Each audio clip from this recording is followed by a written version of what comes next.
Estamos, gracias Marita. Entonces, empezamos con el tema.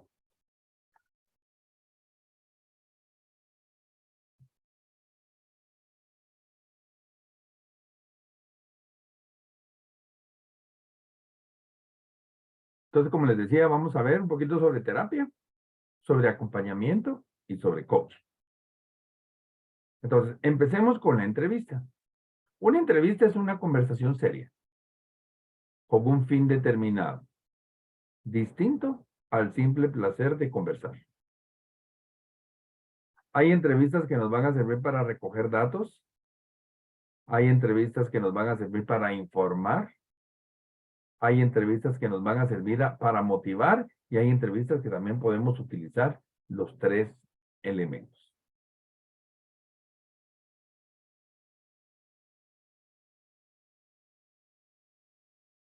Una entrevista es un método para reunir datos durante una consulta privada o también en una reunión. Podemos hacer entrevistas grupales, entrevistas de acompañamiento. A mí me ha tocado atender familias, como también podemos trabajar, digamos, en el caso de las personas que van a Alcohólicos Anónimos, o Adictos Anónimos, o cualquier AA, puede ser también unas entrevistas o unas reuniones dirigidas.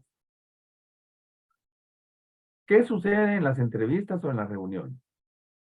La persona que necesita la atención se dirige al entrevistador, cuenta su historia, da la versión de los hechos, responde a las preguntas relacionadas con el problema estudiado, con el problema que se necesita hablar. Los psicólogos dirían el motivo de la consulta, los coaches dirían el motivo de su quiebre y los tanatólogos dirían el motivo o cuál es su pérdida, o cuál es su duelo. Ya les decía que este tipo de entrevista es para recoger hechos, para informar o para motivar o influir. Lo primero que nosotros tenemos que hacer en una entrevista es una entrevista de diagnóstico. Yo no puedo tratar, intervenir, hacer una intervención psicológica o tanatológica o de coach si no tengo el diagnóstico. Entonces, lo primero que yo tengo que hacer es obtener toda la biografía, la historia, el mapa de la persona y lo vamos a revisar a través de sus opiniones, a través de sus actitudes, a través de sus características personales. Fíjense que a veces yo estoy hablando con una persona y la persona me está diciendo que sí con la boca, pero con todo su lenguaje corporal me está diciendo que no. Entonces le tenemos que poner atención a ese lenguaje corporal con nuestros pacientes. En una entrevista, esa era la de diagnóstico, luego vendría la entrevista de investigación, donde vamos a reunir información. Por ejemplo, eso sería cuando estoy trabajando grupalmente y vamos a investigar un hecho. Las causas ¿qué? Del COVID en un hospital, por poner un ejemplo. Entonces ahí reúno a personas competentes que conocen del tema para la investigación. O, por ejemplo, tenemos un paciente donde necesitamos de personal multidisciplinario y voy a tener a la enfermera, al médico, paliativista, al trabajador social, y donde todos vamos a discutir sobre un tema o una junta médica, etc.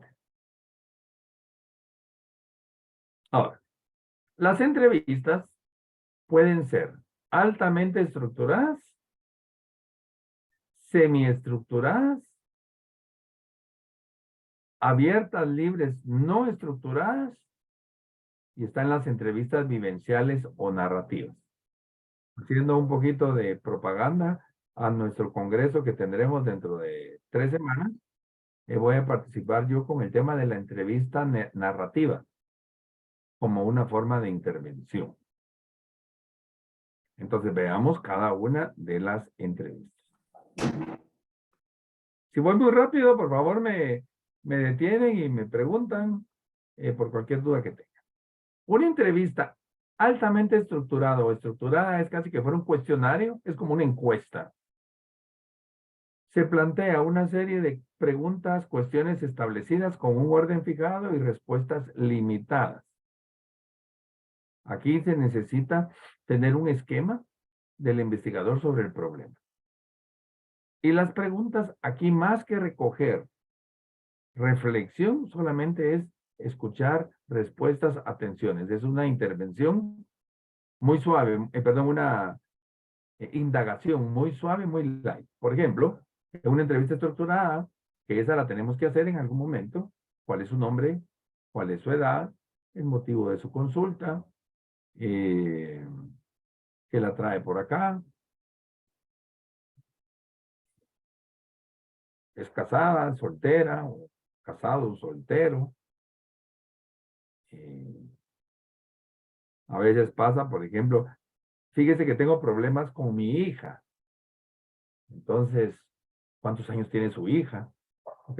Porque a veces se nos olvida preguntar. Tengo problemas con mi hija, pero se nos olvidó la edad de la hija, o tengo problemas con mi mamá, y a lo mejor la mamá tiene ya 80 y algo de años, y no es lo mismo tratar de ayudar a una persona para que evite sus problemas con alguien de 89 que con alguien de 60 o por el estilo. Entonces sí es importante preguntar como tipo test o tipo cuestionario. Ahora está la entrevista no estructurada. Esta entrevista lo único que tiene claro es el objetivo. El objetivo de la entrevista, pero no tengo ninguna estructura. Aquí, cuando tenemos un enfoque clínico, tenemos alguna finalidad terapéutica o también cuando la persona viene y de una vez entra con nosotros por el acompañamiento. Cuando es una entrevista de investigación educativa, un psicólogo educativo, entonces yo solo tengo el tema, pero la persona, aquí no llevo preguntas, sino, bueno, ¿cuál es el motivo de tu consulta? Pues fíjese que a mí me pasó esto y esto y esto y esto y esto. Entonces empiezo. ¿Se recuerdan lo que vimos hace como unos 3 meses? Con todas las preguntas poderosas como para poder obtener toda la información. Y luego vienen las entrevistas semiestructuradas, que para mí son las mejores, porque tenemos que tener un momento para preguntar. Vamos a tener un momento para preguntar sobre datos que nos importan y también vamos a tener momentos para que la persona hable libremente. Nosotros en esa entrevista semiestructurada podemos repreguntar, reformular preguntas para adecuar y comprender al entrevistado. Aquí no tenemos ningún guión o conjunto de preguntas preelaboradas, pero sí tenemos que llevar una secuencia rígida. Perdón, una secuencia formulada aunque no sea en forma rígida, pero sí en una forma ordenada. Y en el transcurso de la entrevista puedo pedir explicaciones o ampliaciones de respuesta. Voy a poner un ejemplo. Pensemos que estamos haciendo una entrevista de trabajo. Entonces, la entrevista de trabajo debe venir en 4 elementos. Uno va a ser el aspecto personal, el aspecto laboral, el aspecto educativo y los intereses y gustos de la persona. Esos son los 4 temas. Pero sobre esos 4 temas yo voy a preguntar. Pero no voy a preguntar ahorita el aspecto educativo y luego me pasé al laboral y regreso al educativo, porque entonces me desordeno yo mismo y desordeno a la persona. Sí es importante que tengamos claro cuál es realmente la situación que la persona quiere. Entonces, llego con el paciente. Ayer platicaba con alguien y me dice, estoy abatida y tirada en la cama porque estoy enojada y porque estoy triste. Y la persona muy dispersa. Y fíjese que me ha pasado esto y esto y esto y esto y esto y esto. Entonces la pregunta fue, ¿de qué quieres que hablemos? ¿De tu enojo y de tu tristeza, de tus emociones o de la situación que pasó de lo que me estás contando? Es que las dos tienen relación. ¿Por qué? Porque lo que pasa es de que el señor que atendió a tal persona es un abusivo, pues, bueno, ¿de qué quieres platicar? Pero como no lo han logrado ubicar, bueno, mira, ahorita vamos a hablar solo de tu alegría y de tu tristeza y de tus enojos, y después vamos a hablar de la otra situación. Entonces yo voy investigando y luego cuando ya tengo la información de los dos, ya puedo asociar, y definitivamente la asociación era que la persona había metido su mapa en una situación que estaban viviendo sus vecinos, y eso le generaba mucha tristeza y mucho enojo y la mandó a la cama. Entonces alguien puede decir, ay, pero qué sencillo.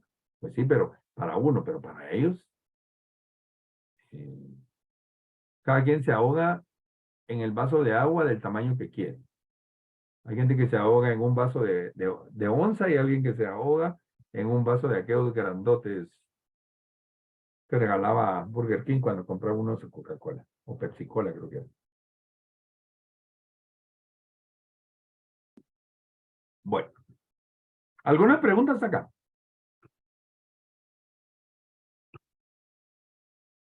Sigamos entonces. Lo primero que tenemos que hacer es una evaluación diagnóstica. Es la primera fase de un proceso terapéutico o de acompañamiento, lo que yo les decía. ¿Cuál es tu quiebre? ¿Cuál es el motivo de tu consulta? Es que fíjense que quiero hablemos de eso y quiero que hablemos de lo otro.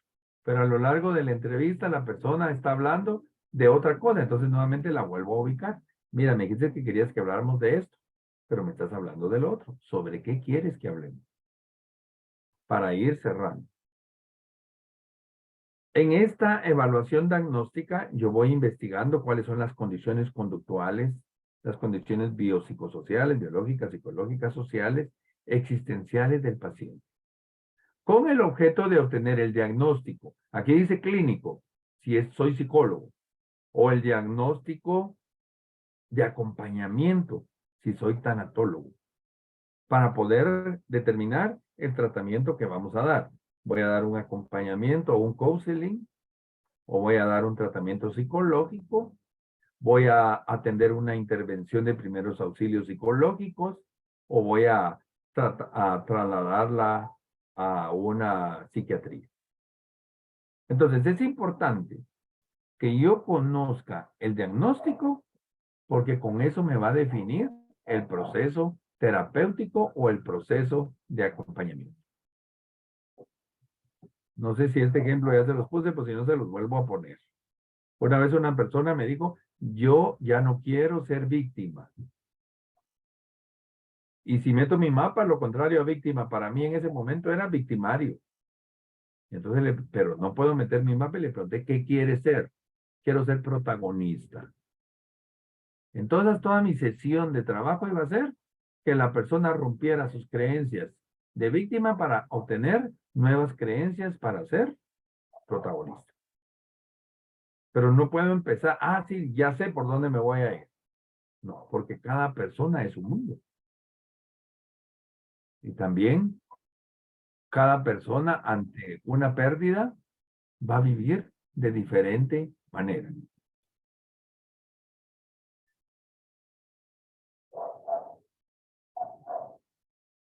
¿Qué podemos evaluar? Los contenidos a evaluar va a corresponder a una serie de aspectos que en su totalidad van a ofrecer una comprensión de factores conductuales, factores de madurez, de desarrollo, factores de síntomas, de carácter, de estructura del paciente que van a facilitar o a dificultar su adaptación. Entonces, lo primero que voy a investigar siempre es el motivo de la consulta. Ahí vamos a analizar sus síntomas. Todo esto lo vamos a explicar poco a poco. ¿Qué síntomas tiene la persona o es asintomática? Podemos hacer la evaluación por área de su vida. Digamos, los tanatólogos pueden hacer una rueda de la vida o un coach para establecer cómo está su aspecto laboral, de pareja, familiar, social. Un psicólogo pues, puede utilizar algo. La rueda de la vida también la pueden utilizar. A mí me facilita la rueda de la vida para obtener muchos resultados. Y voy a ir evaluando cada aspecto. Vamos a hacer una anamnesis. La anamnesis es la historia de vida de la persona. Vamos a analizar la función de realidad de la persona, su función de identidad, sus mecanismos de defensas, sus evaluaciones corpóreas o de corporalidad y su evaluación sensitiva cognitiva. Vamos a ver cada una de estas. Entonces, por ejemplo, la primera sesión, el motivo de la consulta. Preguntémosle siempre al paciente, ¿para qué vienes conmigo? ¿Qué necesitas? ¿En qué te puedo ayudar? No les van a decir en qué te puedo servir porque si van enojados les digo, usted no me sirve para nada. Y ahí ya cerraron, ¿cómo se llama? El rapport. ¿Se recuerdan rapport? Romper el hielo. Entonces, ¿cuál es el motivo? Y aquí vamos a revisar la razón por la que el paciente decide consultar a un terapeuta. O en el caso de cuando vamos a visitar a un enfermo, la razón por la que el paciente acepta que algún acompañante llegue. También es importante analizar el grado de conciencia de la enfermedad, si es enfermedad física, si es una pérdida, si es una enfermedad mental, etc. Y aquí nosotros vamos a hacer un análisis entre los síntomas, los signos que presentan y la desadaptación o angustia que la persona pueda tener. Esa es la primera sesión generalmente.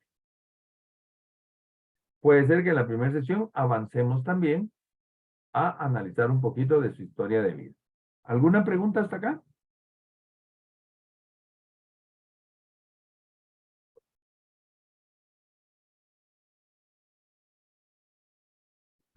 ¿No? Licenciado, y en el caso de que el motivo de consulta es el duelo, de entrada se podrían aplicar pruebas psicométricas como la ansiedad, el inventario de ansiedad de Beck o el de depresión.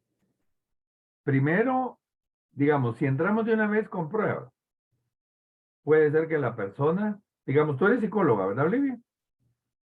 Sí. Sí. Puedes entrar, pero yo todavía investigaría un poquito más. Porque una persona en duelo puede ser que no tenga pensamiento en este momento. Es lo que Entonces, usted mejor dice, investiga. como el grado de conciencia de la enfermedad. Exacto. Entonces, Gracias. por ejemplo, yo me recuerdo un señor, un señor de 83 años,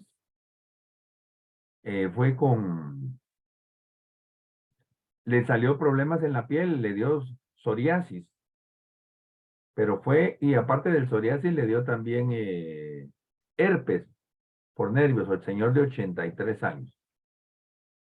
Ante la pérdida, después yo descubro, porque yo atendí el caso, ante la pérdida de dinero, de unas propiedades. Y fue con un psiquiatra, y el psiquiatra dijo, mire, le voy a pasar el MMPI. 543 preguntas, creo que tiene el MMPI. Entonces, primero dije yo, una persona de 80 y pico de años llenando el MMPI, no está, pues. La persona, pues, sabíamos claramente cuál era el motivo. Entonces, hablemos qué fue lo que pasó. Y obviamente, lo mandé con un muy buen amigo mío, dermatólogo, y este amigo le estaba atendiendo su problema de piel y yo le estaba atendiendo su problema de duelo. Pero a veces pasa, digamos, los que somos psicometristas, como que es más fácil pasar una prueba. Pero digamos, tengo un paciente, en este caso, pues puede ser que la prueba se convierta en una entrevista estructurada. Digamos, vamos a pasar, ¿cuál se me ocurre? Eh, el CEP, que mide control emocional, extroversión y la agresividad que la persona tiene. Entonces, en lugar de ponerlo a contestar, mire, le voy a hacer unas preguntas. ¿Usted es, cuando está enojado, llora o grita? Pues, entonces lloro y me voy contestando, pero si la persona en hay un momento que ya no quiere hablar, paremos la prueba y sigamos, pero ahí como que vas a diferenciar porque en el duelo no hay enfermedad. Ahora, si en el duelo surge de una vez el trastorno o la enfermedad, ahí tu tanatólogo dices, aquí ya no atiendo yo, lo traslado con psicólogo. O si yo como psicólogo descubro que aquí la persona entró en un grado psicótico y necesita medicamento, decido yo trasladarlo con un psiquiatra. Si estamos, cuéntame Jackie. Jackie o Jacqueline, no sé qué, cómo te gusta. Em, es Jacqueline Stuart.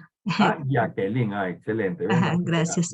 cuéntame. Sí, con una, bueno, pregunto respecto a lo que tú hablabas en este momento, ¿verdad? Por ejemplo, si, bueno, nosotros como tanatólogos, en este caso, la persona que está transitando por el duelo ya tenía una patología X, ejemplo, una situación, ya sea cuadros depresivos, ansiedad, lo que sea, ¿verdad? Trastorno obsesivo compulsivo, etcétera. Y a esta persona, pues obviamente tiene la pérdida de de algún ser querido, qué sé, o situación. ¿Qué sucede si tú le quieres referir con el psicólogo y te dice que ya no, porque ya con el psicólogo fue y pues ya no le interesa ir con el psicólogo, está buscando algo más allá, ¿verdad? Te lo digo porque por una situación que escuché, ¿sí? Acerca de una persona pues que ya tenía un diagnóstico de ansiedad, ¿verdad? Y esta persona pues ya había tenido proceso con un psicólogo. Hace un tiempo se murió su hermana y al mes se murió su mamá. Entonces, pues obviamente ella volvió a tener sus crisis de ansiedad, ataques de pánico, o sea, desarrolló otras cosas más, pero ella dijo, no, yo no quiero ir con un psicólogo, yo quiero algo más y buscó a un tanatólogo. Entonces, se rehusaba a asistir de nuevo a una terapia psicológica. ¿Cómo lo podemos abordar ahí, Estuardo, si obviamente tú nos estás diciendo que hay que referir a la persona indicada, más el paciente ya no quiere, ¿verdad? No, no sé si me explico en este tema porque a mí me Sí, pareció también un poco complejo, ¿verdad? no, es cierto, y pasa mucho. Entonces tú vienes y le dices a la persona, mira, yo sé que tú tienes ansiedad. Bueno, una de las cosas que tenemos que preguntar es, ¿quiénes lo han atendido? Entonces, por ejemplo, digamos, como dijiste, es Jacqueline, no Jacqueline, Jacqueline. Y Jacqueline, a raíz de tu problema, ¿es primera vez que asistes con alguien que te atienda? Entonces, tú me dices, no, sí, ¿con quiénes has sido? Pues mire, yo fui con un psicólogo y me estuvo tratando por mucho tiempo. ¿Y cuál era el problema o cuál fue el diagnóstico de tu psicólogo? Pues que tengo ansiedad. ¿Te dijo a consecuencia de qué era la ansiedad? No, no lo logramos descubrir y solo me mantenía con pastillas de valeriana. Me estoy inventando la historia. Bueno, entonces mira, tú no quieres ir con psicólogo, yo no voy a no puedo trabajar tu ansiedad. Yo te voy a ayudar ahorita porque yo sé que la ansiedad se revivió a consecuencia de que murió tu mamá y que murió tu hermano. ¿Qué es lo que estás viviendo hoy? Pero tratas de apartarte del tema de la angustia, que es difícil. Ahorita te doy la palabra, Ángeles. Por ejemplo, una colega, yo trabajo mucho con psicólogos, con psiquiatras, con médicos y también con tanatólogos y a veces también con capellanes, porque a veces me toca hacer trabajo de capellanía espiritual o con paliativistas. Entonces, por ejemplo, una colega estaba atendiendo a una chica por cabal, por problemas de ansiedad y problemas, habían pérdidas, pero esas pérdidas habían generado unos problemas muy serios. Y en ese proceso estaban cuando se le muere la mamá. Y entonces me llama a mí esta colega, Estuardo, y ya íbamos bien, pero se le muere la mamá y entró en un grado de patología. Ayúdame. Bueno, platícale a la persona. Pero aquí de psicólogo me lo está trasladando a mí como tanatólogo. Y también como psicóloga, pero es con especialidad mía en tanatología. Y entonces ella le habló y la muchacha viene y le dice, sí, pero quiero que usted esté presente. Entonces me llama esta colega, mira, puedo estar. Y también así aprendo de tanatología. Bueno, con mucho gusto. Pero cuéntame un poquito de la historia de la paciente. Me pasó esto, esto y esto y esto y esto. Y todos los trastornos de la persona venían por pérdidas. Entonces yo ya entro a la situación y Jacqueline, platicando con tu psicóloga, ella me dijo tal y tal y tal cosa y veo que has tenido muchas pérdidas a lo largo de tu vida. Pero ahorita que muere tu mamá, entraste en un conflicto. Entonces yo voy a estar contigo tratando de ayudarte a que sufran lo menos posible tu duelo. Sin embargo, vas a regresar con tu psicólogo más adelante para seguir trabajando sus otras situaciones. Tuvimos como unas 8 sesiones porque sí fue una patología fuerte. Gracias a Dios, bueno, estuvimos, Laura se llama esta colega, con Laurita trabajando, hicimos casi que entrevistas mixtas. Y ya después de las sesiones que trabajó conmigo, ya no necesitó psicólogo. Después me dijo, Laura, me quitaste el chance. Pues eso fue como chiste, ¿verdad? Pero a veces pasa. O me pasaba ayer una persona que me contó, no voy a decir nombres ni nada, pero voy a aprovechar de tocar el tema. Una que es psicóloga en el interior del país, que medica y se la lleva como psiquiatra. Yo le dije a esta colega, mira, yo fui presidente del Tribunal de Honor del Colegio de Psicólogos. Esas cosas hay que demandarlas para quitarle la licencia a esas personas. No, no me animo porque pueblo, ¿cómo es? Pueblo pequeño, infierno grande, algo así es el dicho. Bueno, entonces, ¿qué tienes que hacer tú? Jacqueline, pregúntale a tu paciente, que le pregunte a su psicólogo, ¿dónde estudió la psiquiatría?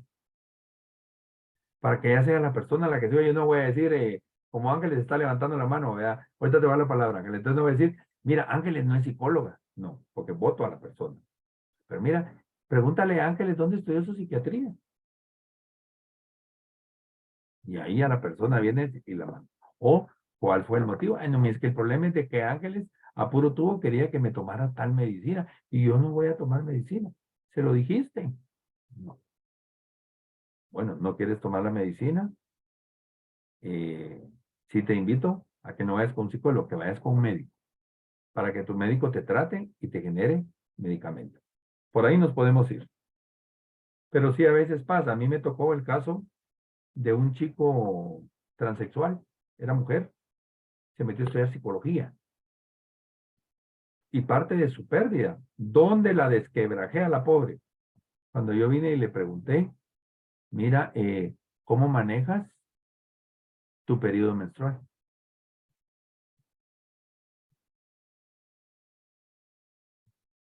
Te dije mujer cuando era hombre, ¿no?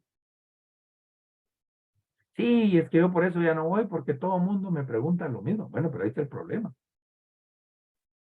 Y yo no quiero con usted psicología, yo quiero intervención tanatológica. Sí. Bueno, ¿cuál fue tu pérdida? Y la pérdida de ella era, a pesar de que ella quería ser hombre, pero su pérdida era que estaba dejando de ser mujer. Contradictoria la situación. ¿Sí estamos? Cuéntame, Ángeles. No sé si te lo expliqué o te dejé más confundida. No, no, no. Buenas noches para todas y todos. Qué gusto poderlos ver y escuchar. Solo poco me pasó un caso. Yo en su mayoría atiendo pacientes con cáncer. Entonces tenía el caso de una señorita con 32 años de edad con un proceso de cáncer en mama. Entonces, pues estuvimos teniendo nuestro acompañamiento. Y en un punto ella viene y yo la verdad sentí como que tuvimos un retroceso después de cuatro intervenciones. Entonces, vamos un poco al motivo de consulta, como tú lo decías. Cuando ella me expresa, ella me dice, esta enfermedad yo siento que es de no perdonar. Entonces yo le digo, ¿y por qué? Porque como que lo considera de esa forma. Entonces ella comienza a hablar sobre su relación, 9 años con una persona y después pues ahí sí que la dejó y se fue, ahí sí que fue muy serio y ella comenzó a sentirse enferma en este punto. Le soy sincera, yo sentí que era un problema más de mujer que de sí el tratar de hablar del acompañamiento durante el cáncer. Entonces, es de valientes decir, yo no puedo, entonces necesitamos buscar a alguien más. Entonces, acá en Quetzaltenango hay una psicóloga excelente que es Belma Sota, que Belma Soto es psicóloga de mujeres, así se llama. Y ellas hasta el día de hoy tienen 2 años de estar trabajando. Y yo la más olvidada. Pero realmente sí es muy importante el motivo de consulta, que pongamos atención. Yo creo que de las primeras cosas que nos enseñan en la universidad es de que muchas de las veces el motivo de consulta por el cual llega la persona no es lo que realmente está afectando. Entonces lo viví en esa experiencia. Hasta el día de hoy, pues nos saludamos con mucho cariño, nos ponemos mensajes. Ella me ha contado sus avances y le ha ayudado. Ese es un caso. El siguiente caso que les quería contar era el propio, con las vivencias que yo les compartía la otra noche. Yo he tenido la oportunidad de estar teniendo un acompañamiento con una tanatóloga y de gran manera me ha ayudado. Siento que ella me ha enseñado que el acompañamiento, como bien lo dice, es justamente lo que necesitamos. No sé, ¿verdad? No sé si tú me puedes corregir si no lo capto correctamente, pero totalmente el trabajar clínica al trabajar al acompañamiento es totalmente diferente. Correcto. Y entonces, Me- no todos me- los psicólogos pueden ser tanatólogos, exacto, como no todos los tanatólogos pueden ser psicólogos. El gran estigma de los psicólogos es que todo lo queremos sacar en base a terapia. exacto. Y el acompañamiento no es terapia. Te voy a poner un ejemplo. La gran mayoría de mujeres con cáncer, uno de los grandes problemas que tienen es con su pareja, que la pareja ya no quiere tener intimidad. Exacto. Por mala orientación, porque el hombre piensa que al tener intimidad se va a contagiar del cáncer. O si, por ejemplo, la persona tuvo un cercenamiento de mama, ya no la va a ver completa y entonces hay problemas ahí de autoestima. Y entonces a lo mejor no es el cáncer el que le está afectando a la persona, sino que es su autoestima. Y entonces ahí la pérdida, por ejemplo, yo no sé si alguna de ustedes la operaron y le quitaron su matriz, o algún hombre que lo operaron y le quitaron su próstata. Pero muchas veces la mujer lo que sufre no es tanto que le quiten la matriz, sino que le están diciendo, usted ya no puede tener hijos. Y no es lo mismo que una mujer decida no tener hijos porque ella no quiere, a que la naturaleza se lo imponga. Y entonces aquí, ¿qué trabajo? Ahí es una depresión casi que posparto, donde lo que necesita es acompañamiento. ¿Por qué hay depresión post-nacimiento? Porque todo el mundo le sobaba la pancita a la señora y ahora ya nadie le soba la panza, sino que a quien cargan es al muchachito que nació. Y entonces vamos a ir trabajando. Y entonces, como bien dices, es acompañamiento. O es terapia o es medicación. Tengo que tener bien claro. Vamos a Sí, ir, y no tomarnos, ahí sí que definitivamente no tomarnos porque creemos haber leído un poco o tener un poco de conocimientos, porque ahí sí que son nada más pinceladas la que nos dan en los cursos de psicofármacos, ¿verdad? Pues en mi experiencia así fue. Y algo más, si me permites, claro. lo que he tenido como experiencia de trabajar con pacientes con cáncer es el hecho de que la pérdida de un órgano, de una parte de su cuerpo, se vive como tal. A mí me ha ayudado mucho ahora que estamos aprendiendo de ti y entre todos, el ver ese proceso de una forma diferente, que realmente es un proceso de duelo y que se necesita un acompañamiento donde muchas veces la terapia psicológica no tiene cabida. Muchas veces es solamente el estigma. A la gente le cuesta decir que tiene cáncer. Y muchas veces tu trabajo solamente va a decir que la persona diga tengo esa enfermedad que me va a matar, o tengo cáncer y solo con eso se curó de su duelo. Porque recuérdense, enfermedad diagnosticada, que es una enfermedad crónica, automáticamente entra el duelo. Y cuando vienen y te dicen, tienes cáncer, pero es en fase 1, tú ya no oyes todo lo demás, solo viste cáncer. Cáncer, cáncer, cáncer, cáncer, cáncer, y ahí te quedaste cerrada. O te dicen, y vamos a empezar la otra semana con quimioterapia, y lo primero que te da a la mente se me va a caer el pelo, etcétera, etcétera. Pero sí es importante ir conociendo. Yo conozco mucha gente que trabaja con cáncer. Yo trabajo mucho con gente de cáncer y también con gente de lupus. Y ustedes, si no es lo mismo, un hombre con cáncer que una mujer con cáncer. Las mujeres son más fácil de adaptarse. De hecho, cuando a una mujer se le va a hacer curación o cambiar pañal o algo por el estilo, se deja más que un hombre. Porque el hombre como que se hace más machito, pero en el fondo es como más vergonzoso. ¿Qué significa un cáncer de próstata? Para muchos hombres que ya no van a poder funcionar sexualmente. Y esa es su gran preocupación. Mientras que para una mujer no está pensando en su posición sexual, sino está pensando, sí, tal vez sí le lastima de que su pareja ya no se le acerque. O cuántos hombres vienen y a raíz de que su mujer tiene cáncer, empiezan a buscar mujeres. Y le dicen a la mujer, yo tengo necesidad y tú no me puedes satisfacer. Y entran esos problemas también. Entonces ahí es acompañamiento. Otro ejemplo. Por ejemplo, tenemos una persona con cáncer y la persona es, qué sé yo, bipolar. Aquí no me interesa atender la bipolaridad, sino lo que me interesa es atender el duelo. Una persona que está ya en periodo terminal, que ya se está muriendo. Ah, pero miren, tengo que hablarla. Miren, esta persona tiene que tener buenas relaciones interpersonales. No, no es eso lo que vamos a trabajar. Lo que hay que hacer es darle calidad de vida a la persona. Por ahí vamos. ¿Sí? Gracias, Angelina. Entonces, en esta primera sesión, pues les decía, vamos a analizar los diferentes aspectos de pareja, social, corporal, mental, familiar, laboral. Pueden hacer una rueda de la vida. Es fácil. Por eso fue que les di esa herramienta.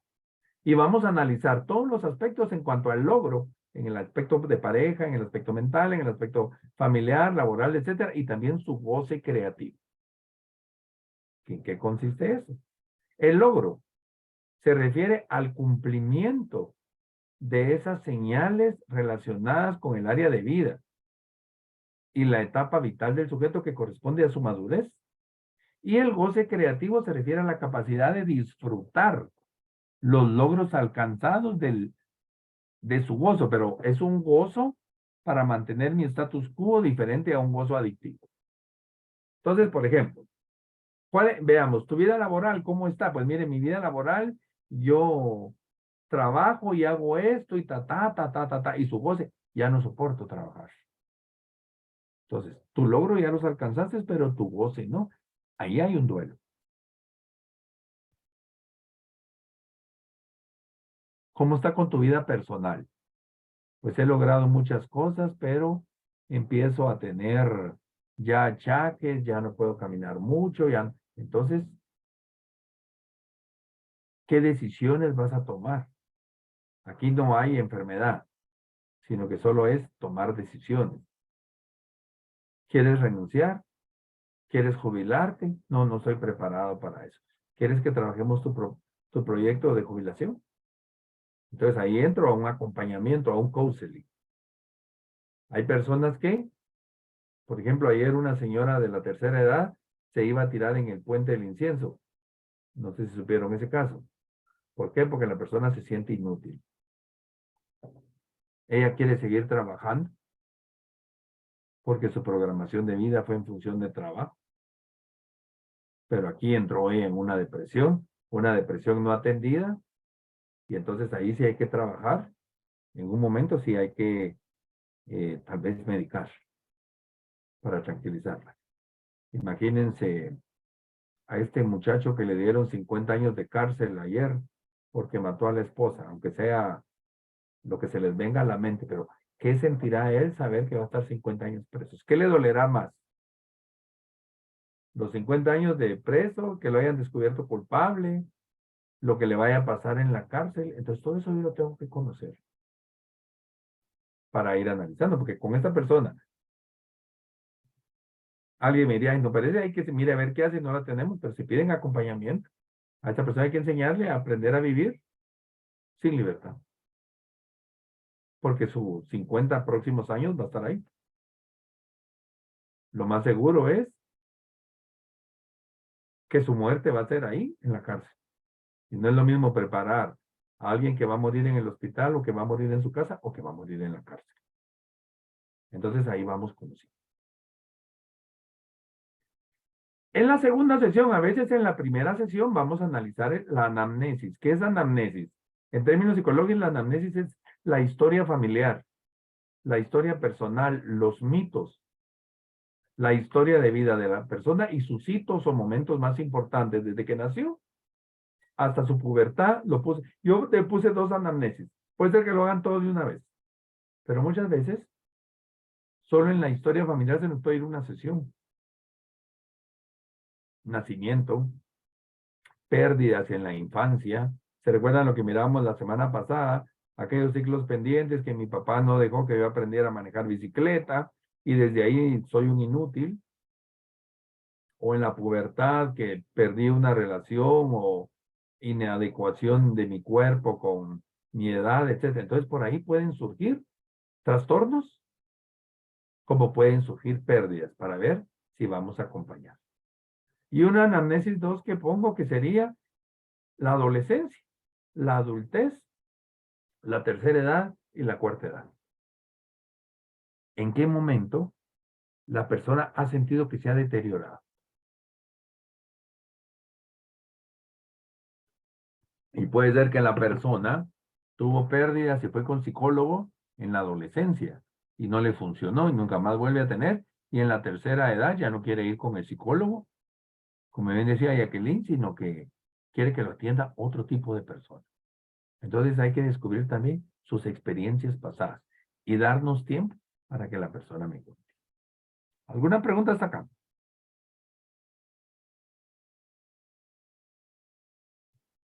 ¿No? Sigamos pues. Si estoy muy psicólogo hoy, me avisan, por favor.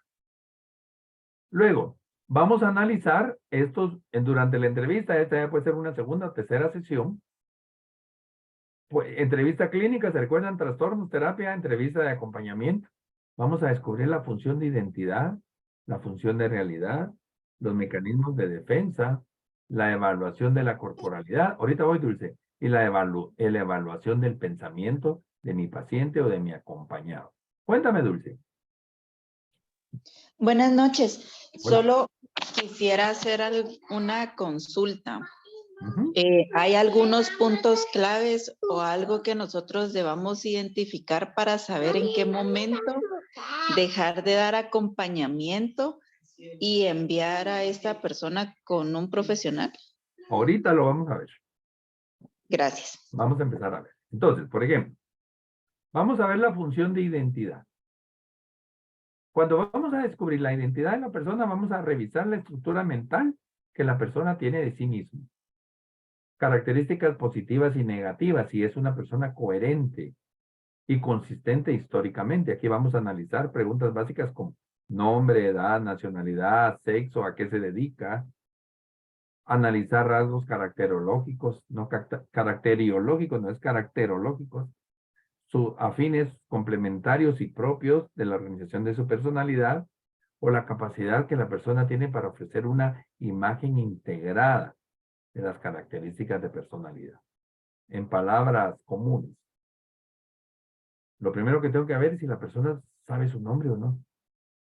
Ha pasado, a mí me ha pasado que estoy atendiendo a alguien que no está enfermo, pero su pérdida fue tan fuerte que no se recuerda ni de su nombre. O le preguntan, mira, ¿y cómo se llama el que murió? Y se queda así, pero porque ahí está en shock. Entonces ahí lo voy a atender. Pero si a raíz de eso tuvo una amnesia temporal, entonces ahí sí, yo lo trasladaría con un médico para que el médico analice si ese shock nervioso no le provocó alguna trastorno neuronal o algo por el estilo.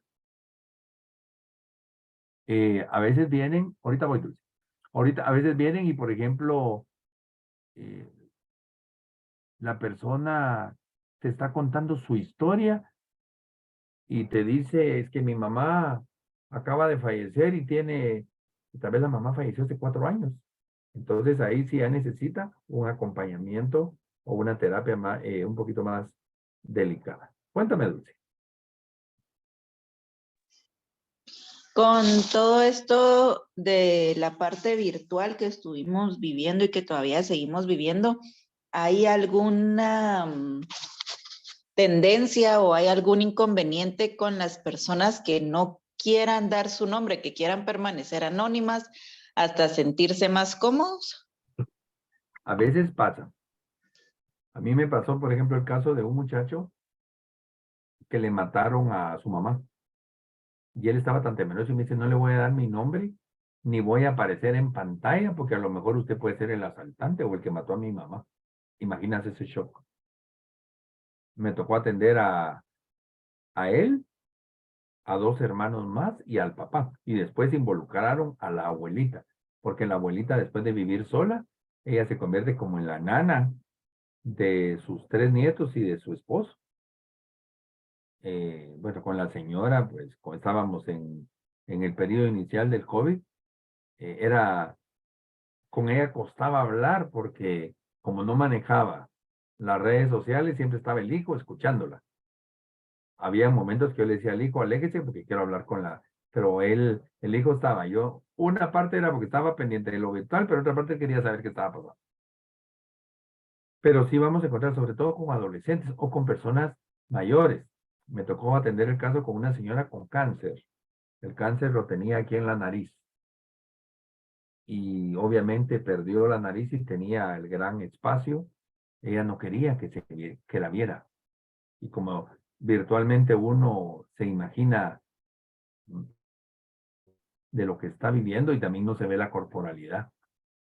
Pero sí, con la virtualidad pasa. Hay personas que no quieren virtualidad, sino que quieren ser presenciales. Y hay personas que no quieren encender pantalla también. Cuando no quieren encender pantalla es porque su autoestima está por el suelo. O esos anonimatos que estás preguntando. Gracias. De acuerdo, sigamos pues. ¿Qué vamos a hacer para analizar la identidad? Por ejemplo, investiguemos si la persona tiene integridad o difusión de su identidad, si tiene riqueza y coherencia de lo que me está describiendo, si sus cualidades la hacen distinta de la otra persona, cómo está su representación mental, cuáles son las características de su familia, que les hable de su papá, de su mamá, de su pareja, de sus amigos, de sus hijos.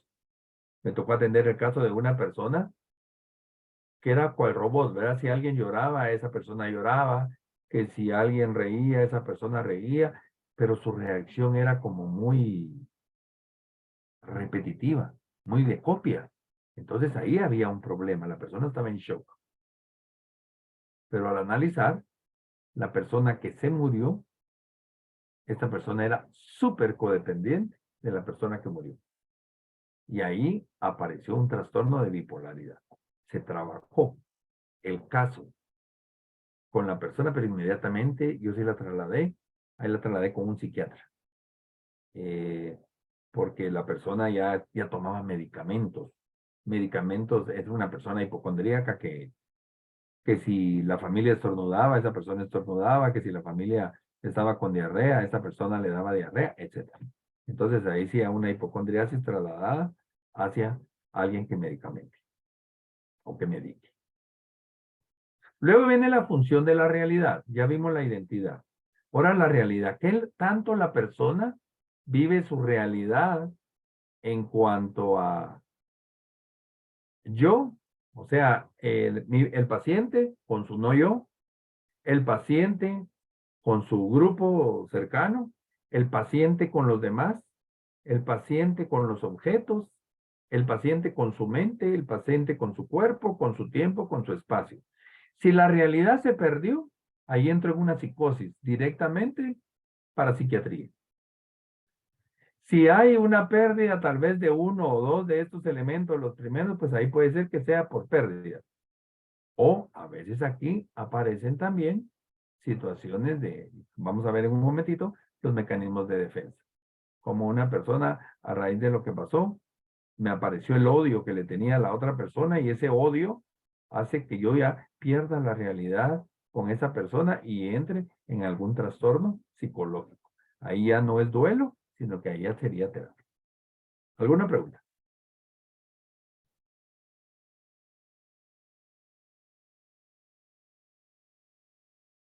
¿Las preguntas?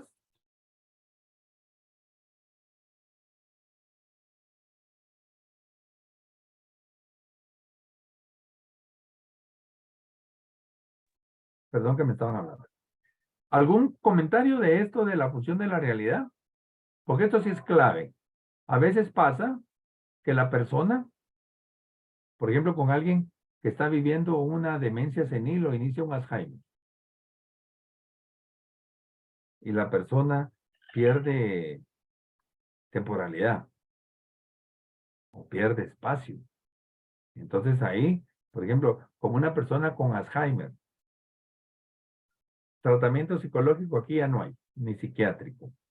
Aquí es acompañar a la persona en el duelo. La diferencia más marcada entre el Alzheimer y la demencia es que el Alzheimer provoca mucha agresividad, porque es más rápido. Entonces la persona se siente inútil, llora, tiene duelos porque ya no se recuerda de alguien. Y a veces aquí necesitan acompañamiento toda la familia, porque la persona a medida que va perdiendo se va quedando más tranquilo, mientras que la familia es la que sufre, porque la persona ya no los reconoce. Pero ahí, llevar a alguien con Alzheimer, con psicólogo, no. Con psiquiatra tal vez solo para un medicamento, pero para eso también hay gerontólogos que les puede dar algún medicamento. Muchas veces cuando tienen el Alzheimer ya no necesitan pastillas para la hipertensión arterial, ni para la diabetes, ni todas las medicinas que toman, porque como su mecanismo de defensa los liberó, automáticamente también las personas se curan físicamente. Y solo lo que hay que atender es su pérdida. ¿Alguna pregunta?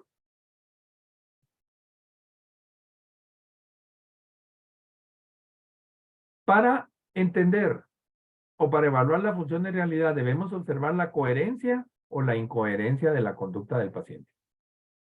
Debemos apreciar las diferenciaciones de lo que él es y lo que no es, tanto con las cosas o como las personas. Vamos a distinguir las relaciones del sujeto con su propio cuerpo. Si esas distinciones con su origen externo o interno en cuanto a estímulos, el reconocimiento y aceptación de normas sociales y descartar alucinaciones, ideas delirantes, fenómenos especiales. Por ejemplo, una persona que entra en demencia senil se puede desvestir y le vale la norma social. Ahí no necesita psiquiatra ni necesita psicólogo. La persona ya está perdiendo. Y ahí solo es acompañar a la persona. Y más, ahí hay que entrar en el proceso de duelo con los cuidadores, con la familia. ¿Sí me explico? O si tienen alguna duda, alguna pregunta, por ahí vamos. Tuve el caso de una señora, cómo le descubrieron su demencia senil. Un día se levanta, quiso caminar, pero se le había olvidado caminar. Entonces, así fue como lo explicó ella porque como empezaba, dio el paso con los dos pies al mismo tiempo. Yo intenté probar a hacerlo, no, pero no sé cómo se hace eso. Pero la persona al dar los dos pasos al mismo tiempo, se cayó, se fracturó cadera, y ahí fue cuando descubrieron que empezaba con un trastorno. La pérdida que se estaba trabajando en la persona era su cadera. Pero en algún momento pues también había que preparar a la familia para todo ese apoyo del duelo anticipado que estaba ingresando a la familia. Ahora, si la persona está alucinando, está viendo cosas raras y todo, pues ahí sí también sí se puede necesitar a un gerontólogo primero. No lo manden directamente con el psiquiatra.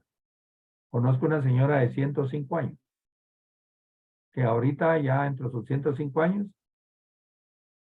no quiere dormir en la cama porque dicen que en la cama la quieren matar y entonces agarra sus colchas y las tira al suelo y duerme en el suelo. Y la familia peleando con subirla a la cama y es más lo que se tarda en subirla a la cama que la señora bajarse y tirarse al suelo. Y cuando le abren la puerta grita de que la quieren matar. ¿Qué hacemos ahí? Ahí está teniendo alucinaciones, pero son alucinaciones por demencia. No, entonces no va a decir, aquí necesita mire un psicólogo o un psiquiatra. No, ahí ya es solo trabajar el proceso de duelo. ¿Sí estamos claros?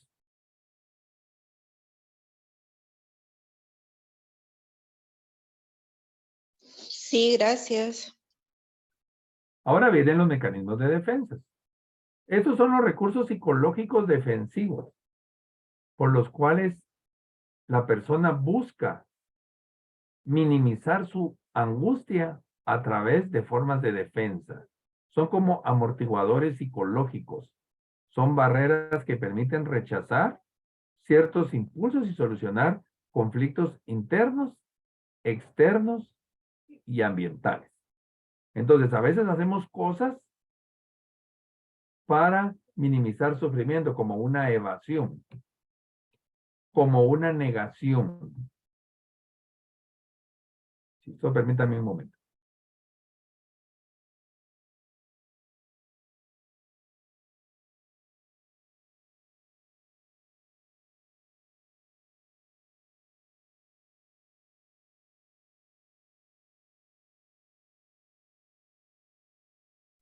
Perdón, disculpen ya. Entonces, vamos a encontrar mecanismos de defensas avanzados, como por ejemplo una negación. Esos son basados para reprimir la situación. Negación, represión, desplazamiento, idealización, conversiones, formación reactiva, proyección, aislamiento, racionalización, intelectualización. Por ejemplo, una persona que no quiere sentir dolor y se encierra a trabajar y se vuelve trabajólico. Ese es un mecanismo de defensa que no está lastimando a la persona, pero más adelante le puede provocar daño. Pero también pueden haber mecanismos de defensa primitivos que esos sí van a lastimar más, como una idealización primitiva, una identificación proyectiva. Por ejemplo, yo estoy atendiendo a un muchacho de 29 años con cáncer cerebral. Pero él tuvo muchos conflictos con papá y con mamá, y la mamá siempre le decía que por su mala vida, porque haber tomado proteínas para hacer ejercicio y todo, era que estaba con cáncer. Entonces él vino y lo que hizo fue romper con los papás y yo lo atendía y me decía, yo quiero que tú seas mi papá. Ese era su mecanismo de defensa. Ahí lo estaba acompañando. No le estaba dando terapia. Pero sí le di terapia. Era un muchacho así de todo fisiquín, de hacer ejercicio y todo. Pero cuando sí entramos en terapia fue cuando él se vio la herida porque lo operaron y lo pelonearon y tuvo una cicatriz como desde aquí de la oreja hasta como la parte de la coronilla. Y eso sí le provocó crisis y entró en conflicto, perdió el habla, entonces ahí sí necesitamos hacer un poquito de ejercicios de terapia del habla, problemas de aprendizaje, etcétera. Ahí entran, pero se basó en muchos mecanismos de defensa. Dentro de un mecanismo de defensa primitivo, él decidió que él era bebé, ya no podía hacer nada y entonces tenía que usar pañal. Después él pidió de que ya no quería comer, sino que le dieran toda la comida como si fuera bebé en pacha o que le hicieran papilla. ¿Cómo trabajamos esa situación? Y ahí el sufrimiento más para los papás. Porque los papás lo seguían atendiendo. El muchacho esperaba a los papás, pero verbalmente les decía que no eran sus papás.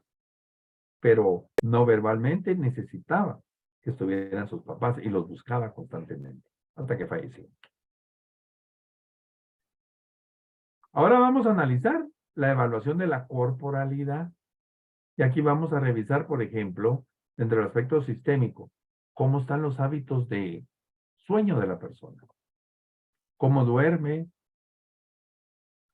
si duerme más en el día o en la noche, o si duerme por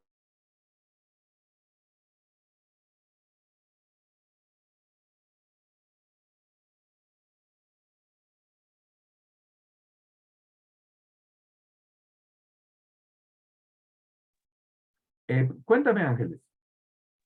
Ay, perdón por interrumpir tanto. Tengo No, una no, duda. al contrario, es bueno que preguntes.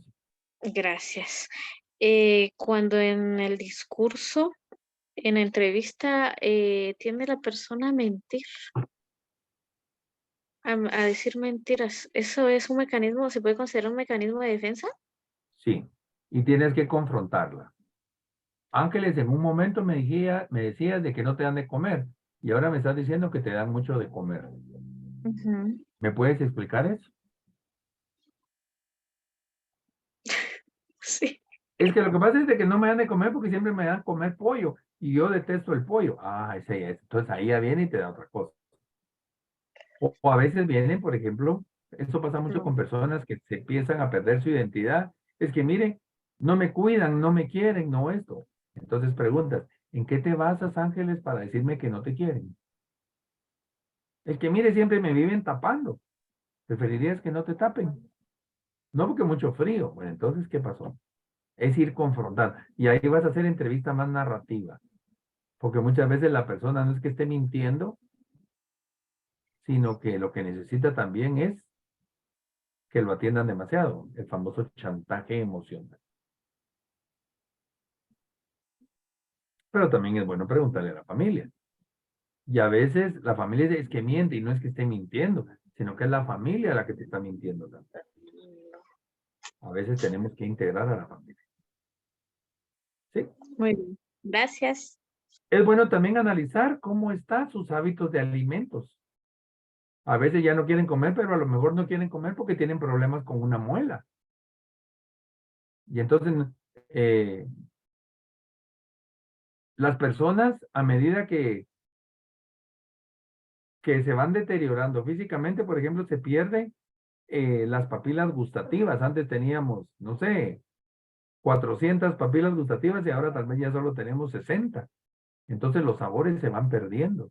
La gente no quiere comer porque ya no le siente sabor. O por ejemplo, está hipertenso y le quitan la sal y la persona siempre ha comido salado. O el diabético que le quitan el azúcar. Entonces es importante ir analizando. También es importante analizar cómo está la función excretora. Si tiene incontinencia o ya hay incontinencia tanto para orinar como para defecar.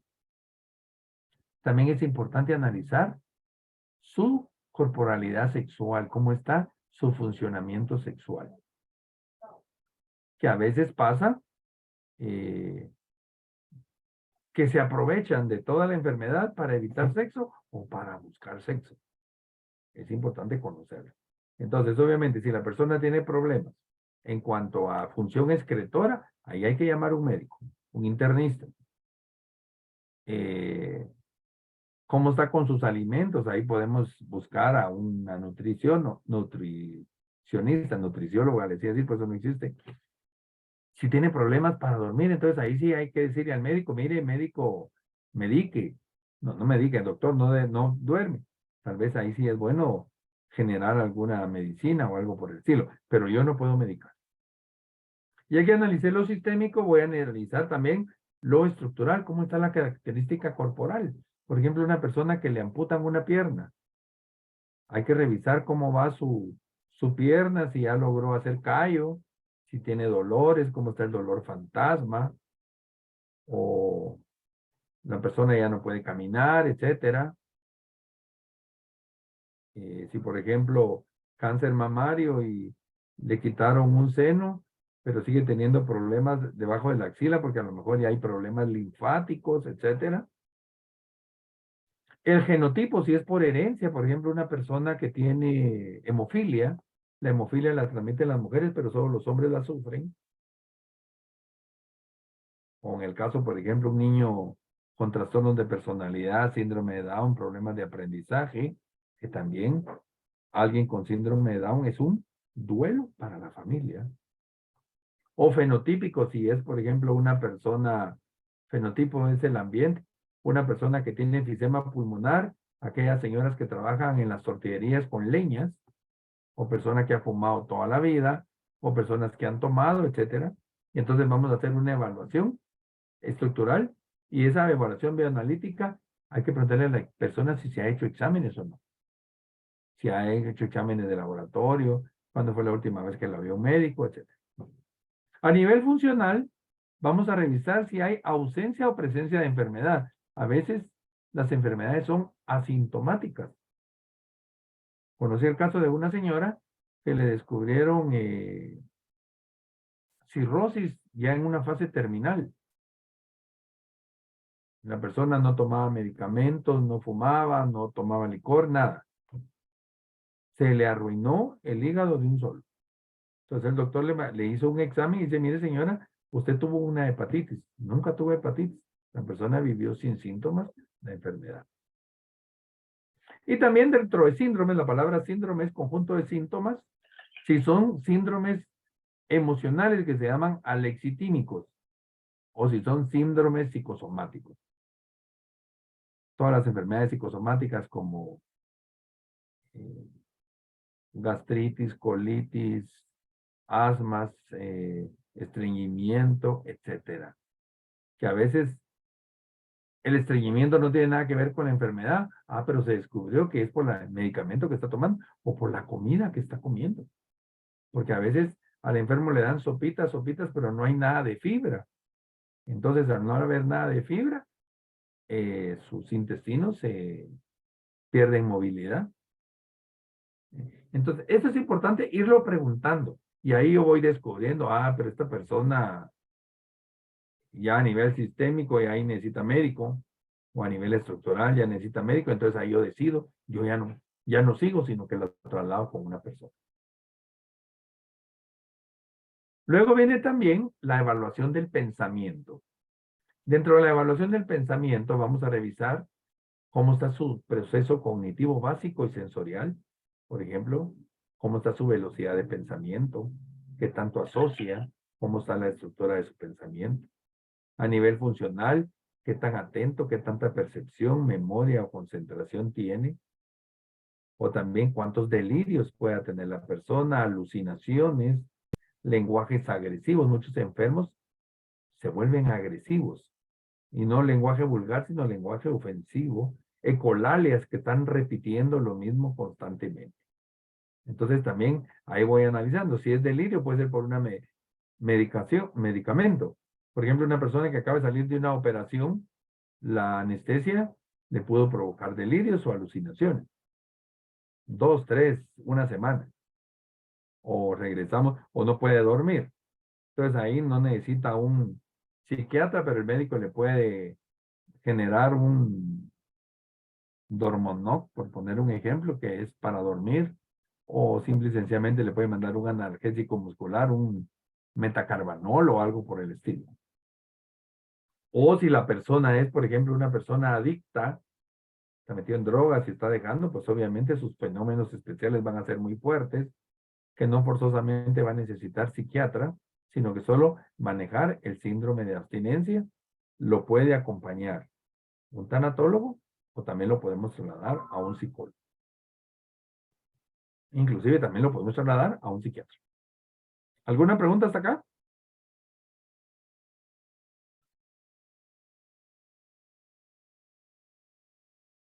¿No preguntas? ¿No hay dudas?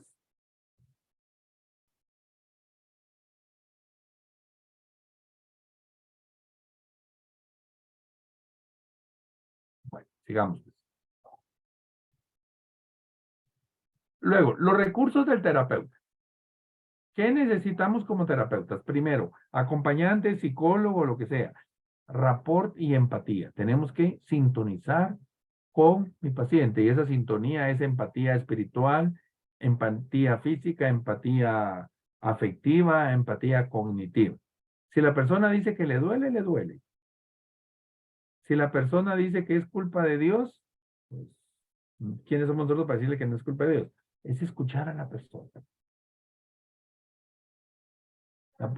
La palabra rapport se recuerda en rompehielo. Luego, dominio de técnicas de entrevistas. Se recuerdan que tienen un listado como de 200 preguntas. ¿Qué quieren saber? Entonces si yo primero sé qué quiero saber, entonces yo sé qué preguntar.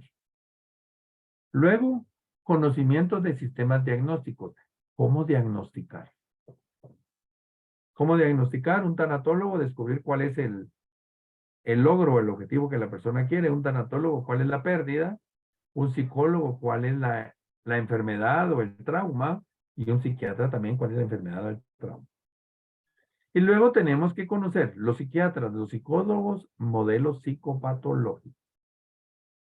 Y también establecer estructuras de personalidad concordante con el rol de la persona. Yo, por ejemplo, yo generalmente soy muy confrontativo, pero no forzosamente voy a ser confrontativo con todos los pacientes.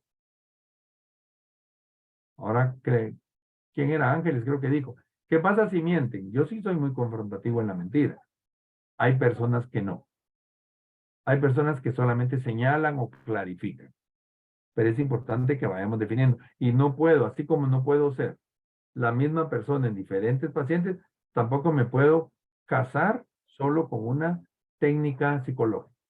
Yo conozco gente que dice, yo solo trabajo psicoanálisis, yo solo trabajo logoterapia. No, a veces la logoterapia no funciona, o a veces el conductismo no funciona, o a veces no funciona la gestal. Aquí estoy hablando de psicólogos.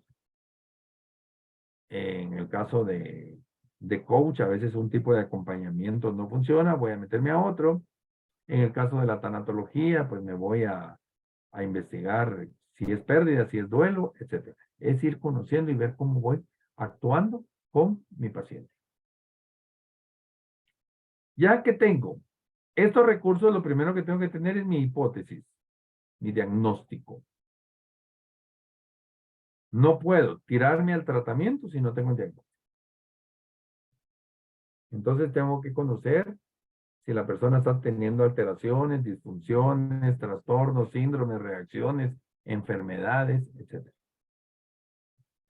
Tengo que conocer la estructura de la personalidad en cuanto a la realidad de la persona, que ya vimos su identidad, su organización, su personalidad y también las relaciones que tiene con el cuadro clínico.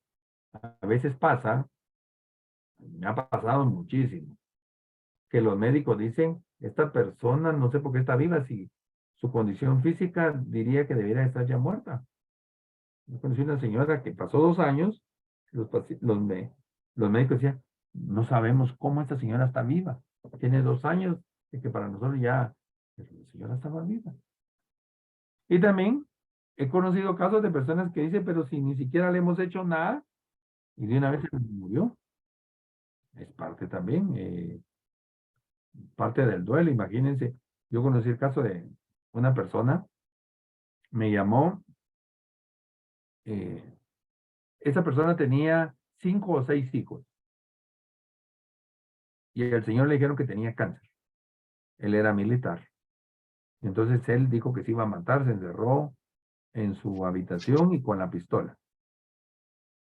Me llama una persona que me conoce, esa persona era un católico no activo. Pero cuando yo llego y que toda la familia entró en shock, uno era de Shaddai, otro era de Casa de Dios, otro era testigo de Jehová, otro era carismático, el católico no activo y otro que era ateo. Y cuando yo llego, que por qué lo llamaste, que por qué esto, que por qué lo otro. Bueno, señores, háganse a un lado, yo no los vengo a ver a ustedes. Ahí decidan con qué Dios trabajan. Pero miren esto, el Señor tenía la puerta abierta, pero ninguno se animó a abrir la puerta, sino que dijeron se va a suicidar y pensaron que estaba bajo llave. Yo abro la puerta, platico con el Señor, bueno, obviamente cerré la puerta, platico con el Señor. Y en ese momento platicando con el Señor, cuando ya logró la tranquilidad, su gran problema era todos esos conflictos de religión de su familia, y el Señor se murió en ese momentito. Él se enteró del cáncer hoy, se quería suicidar, en la plática que tuvo conmigo falleció. Bueno, salí afuera y les digo, miren, su papá acaba de fallecer. ¿Se mató? No se mató, murió tranquilo. Pero como ustedes están peleando con su Dios, ¿bajo qué Dios lo quieren enterrar? Por poner un ejemplo. Pero sí es importante entender cuál es el diagnóstico. Y a veces el diagnóstico me lo va a dar la familia, o a veces pasan. Por ejemplo, eso ya es psicología. Llega la mamá con el adolescente y la mamá quiere una cosa y el adolescente otra cosa. Una vez me llega una señora que me dice, mire, quiero que corrija a mi hijo porque mi hijo está metido en pornografía. Y eso no es posible porque eso va contra Dios y ta, ta, ta, ta, ta, ta, ta, ta. Y cuando hablo con el patojo, mire, si la pornografía es lo que a mí me estimula sexualmente, porque no tengo amigas, no tengo esto y tengo necesidades corpóreas, ¿a quién atiendo? ¿A quién le hago caso? ¿A la mamá o al hijo?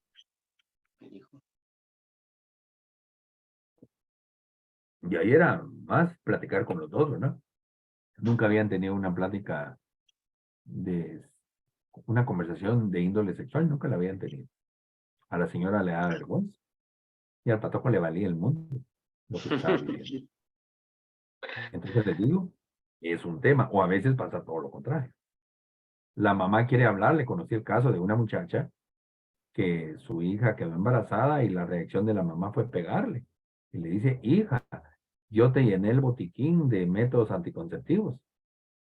Y la patoja lo que le contestó, sí, mamá, pero a mí me daba vergüenza el que vieras que se iba desapareciendo producto por producto. Entonces mejor no los toqué. Entonces, también cómo se maneja esa situación.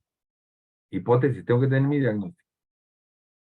Además, tengo que analizar dentro del diagnóstico la etiología, el origen, la enfermedad es biológica, psicológica, es social, el pronóstico de la enfermedad o del dolor o de lo que esté viendo, si es positivo o negativo, si es alto o bajo, qué resistencia o grado de análisis tiene, la prescripción del tratamiento, cómo voy a atender a la persona, cuántas sesiones, el contrato terapéutico, cuál va a ser el objetivo. Permítanme un momento.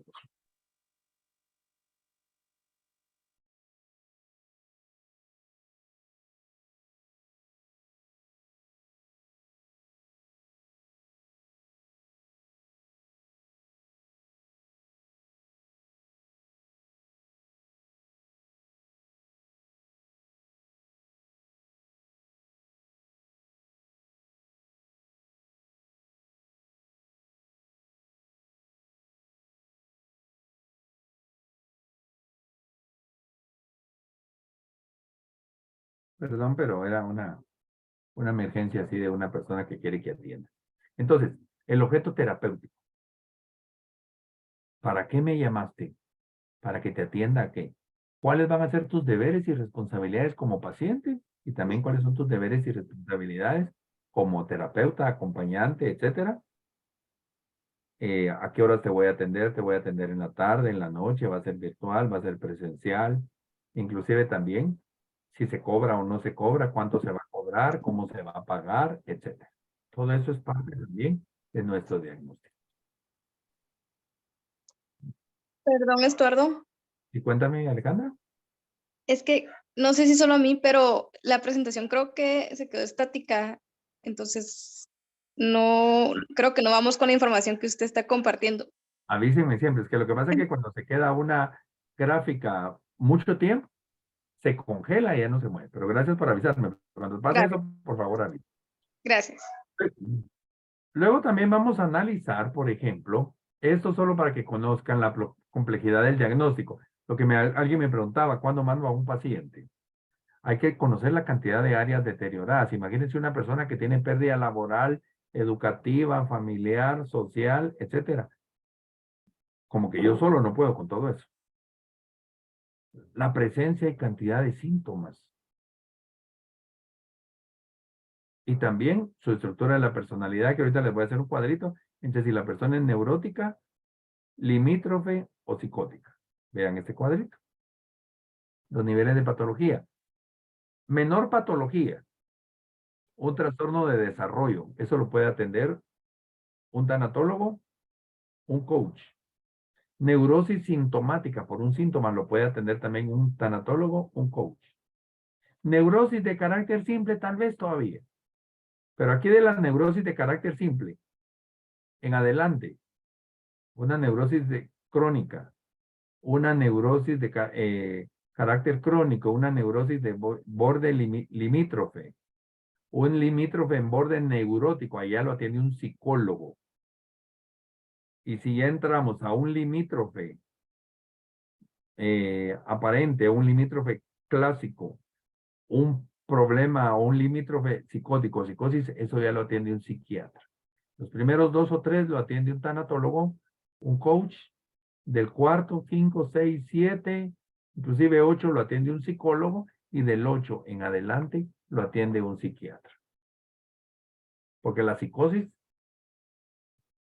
solamente con medicamento. Pero a mí me ha pasado también que yo trabajo con psiquiatras y a veces el psiquiatra me dice, mira, la persona, el medicamento ya no le usa porque hay que trabajar algo conductual. Ayúdame con lo conductual. Entonces yo como psicólogo voy a la conducta y el psiquiatra está ayudando con el medicamento. O me pasa con gerontólogos o paliativistas cuando ya las personas están en fase terminal. Tuve el caso de una señora con cáncer que pasó en su proceso terminal como 5 meses. Y ella no se iba, no se desprendía de su familia por sus hijos. Una señora de 39 años, dejando a 2 hijos. Y entonces había que trabajar tanto el aspecto conductual como porque la persona estaba sufriendo mucho. Y el paliativista lo que hacía era más que todo medicamento. El medicamento para el dolor nunca hay que quitarlo. Luego vamos a analizar también en algún momento, dentro de los niveles de intervención, que era lo que platicábamos, si yo voy a hacer un trastorno de desarrollo, si voy a reacondicionar o a reaprendizaje conductual, ahí lo puede hacer muy bien un tanatólogo, un psicólogo, un acompañante. Cuando ya es erradicación de síntomas o limpieza de áreas, ya eso es un psicólogo, como disolución de conflictos, para que dificultan el logro y el goce creativo. Cuando ya hay estructura de carácter, ahí entran psicólogos con carácter crítico, mecanismos defensivos, elaboración de transferencias, elaboración de traumas, pero cuando ya hay experiencias afectivas cumbres o hay que reestructurar un aparato mental, ya entraría un psiquiatra. Entonces, ahora sí tenemos que tener claro que la evaluación diagnóstica y la psicoterapia o el acompañamiento son 2 situaciones diferentes. Primero, diagnóstico. Es fundamental el éxito para poder alcanzar ese éxito de acompañamiento terapéutico es tener claro qué es lo que tiene la persona. Un médico. Antes los médicos solo con tocarlo a uno ya sabían que tenía. Hoy le mandan a hacer un montón de exámenes. Y en base a lo que salen los exámenes ya vienen y me dan el tratamiento. Casi que eso es lo que hay que hacer en psicología o en acompañamiento. El diagnóstico eficaz va a determinar el objetivo, la estrategia o los parámetros de tratamiento adecuado. También es importante la naturaleza de la relación entre el paciente y el tratante. Eso es clave para el éxito de la evaluación. Si la persona, a veces pasa, que la persona no confía en mí, ¿qué hago? O que yo no me sienta a gusto. Yo me recuerdo que una vez me llevan a una niña que usaba aquellas botas ortopédicas y mientras yo hablaba con la mamá me pegó 2 patadas en la espinilla. Le devolví una suavecito, pero se la devolví. Le dije, mira, a mí no me pateas. Y le digo a la señora, ¿acepta que yo le atienda a su hija o le busca a otro psicólogo? Yo no quería atender a la niña, pues, pero sí, la señora me dijo que la aceptaba. Que aceptaba y empecé a tragar. Y lo que pasa es que la niña no le daban atención y entonces ella era muy agresiva para generar atención. Como bien decía Olivia, a veces las pruebas psicométricas son importantes, sí las podemos usar, pero esas las usa un psicólogo. Yo conozco una trabajadora social colombiana que maneja pruebas psicométricas, esa hay que mandarla, pues. Y también el modelo de entrevista es flexible. Puede ser que hoy haga entrevista narrativa o una entrevista semiestructurada, o que me enfoque en ejercicios de intervención de Gestalt, o de psicoanálisis, o de conductismo, etc. Bueno, terminamos la entrevista y ahora vamos rápidamente a lo que es un acompañamiento. Desde el punto de la vista de la visión humanista de la psicología, los seres humanos tenemos la capacidad de resolver problemas si encontramos las condiciones para enfocarnos en ellos y desarrollar nuestra creatividad. Cuéntame, Iván. Sí, buenas noches, maestro, buenas noches, compañeras y compañeros. Yo nada más una observación ahí donde la anamnesis también el tanatólogo podría utilizar el... Ay, se me fue. La anamnesis, sí. Pero hay una herramienta que utilizamos nosotros y pues también sí, el tanatólogo podría utilizar el genograma familiar. Es una herramienta que pues hay, Sí, por lo menos a mí me ha ayudado también. bastante y no sé si el tanatólogo lo podría utilizar Sí. también. Yo no me recuerdo Ah, si eso ya lo vimos o lo vemos en la próxima clase, pero si hacer genograma es fabuloso. excelente, Eso nos- gracias maestro. pues lo podemos ayudar. El humanismo es una corriente psicológica que surgió más o menos en los años 1950 y el máximo exponente es Carl Rogers. Los humanistas decían que la mayor parte de los problemas del ser humano no conciernen a la psicopatología y no habían ni psicosis ni trastornos de personalidad severos, sino que eran problemas de relaciones humanas, de comunicación o de manejo de emociones y sentimientos. Entonces los humanistas, por ejemplo, decían que un duelo por la pérdida de un ser querido, ahorita voy, Iván, por conflictos en relación conyugal, sentimiento de baja autoestima, no forzosamente es una patología ni que requieran intervención psicoterapéutica, sino que a veces con experimentar un proceso reflexivo, contacto emocional o manejar ciertas vivencias, la persona va a salir de esa situación y es fuera del campo clínico. ¿Qué me vas a decir, Iván? No, nada más que se había quedado la manita arriba. Ah, de acuerdo, no hay problema. Carl Rogers, él fue de los primeros psicólogos y la palabra acompañamiento la utilizaron como counseling. Y el counseling es ese, ¿verdad? Es un acompañamiento. Como una postura asistencial con la intención de brindar ayuda, dar apoyo psicológico o prevenir conflictos mayores. Y la palabra counseling la utilizaron porque era menos amenazante la palabra counseling que la palabra psicoterapia. Y se recuerdan que antes los médicos atendían todas las enfermedades mentales. De hecho, a la fecha, los médicos todavía ven al psicólogo o al tanatólogo o al trabajador social o a todo el personal paramédico como personajes de segunda o de tercera categoría, porque el papel del psicólogo, perdón, el papel del médico es como el actor principal, pero por eso fue que apareció ese término. Luego, más adelante, Juan Lafarga, a solicitud de comunidad de entusiastas, de interesados, empezó a entrenar en counseling a profesionales ajenos a la psicología. Y ahí nace el movimiento del desarrollo del potencial humano. Y por ahí es donde empieza a surgir también el coaching.